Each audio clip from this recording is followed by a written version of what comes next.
Ephesians chapter 2. And you he made alive, who were dead in trespasses and sins, in which you once walked according to the course of this world, according to the prince of the power of the air, the spirit who now works in the sons of disobedience, among whom also we were once conducted ourselves in the lusts of our flesh, fulfilling the desires of the flesh and of the mind, and were by nature children of wrath, just as the others. But God, who is rich in mercy, because of his great love with which he loved us, even when we were dead in trespasses, made us alive together with Christ. By grace you have been saved, and raised us up together, and made us sit together in the heavenly places in Christ Jesus, that in the ages to come he might show the exceeding riches of his grace in his kindness toward us in Christ Jesus.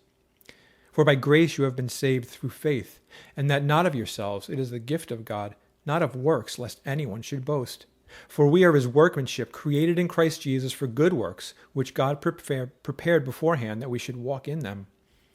Therefore remember that you, once Gentiles in the flesh, who are called uncircumcision by what is called the circumcision, made in the flesh by hands,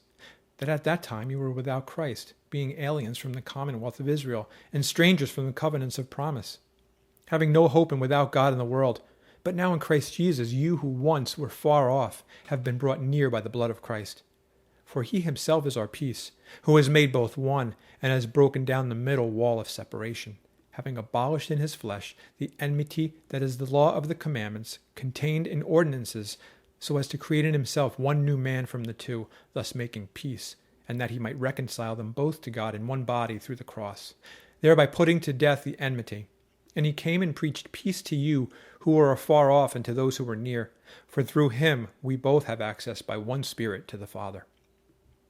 Now therefore you are no longer strangers and foreigners, but fellow citizens with the saints and members of the household of God, having been built on the foundation of the apostles and prophets, Jesus Christ himself being the chief cornerstone, in whom the whole building being fitted together grows into a holy temple in the Lord, in whom you also are being built together for a dwelling place of God in the Spirit.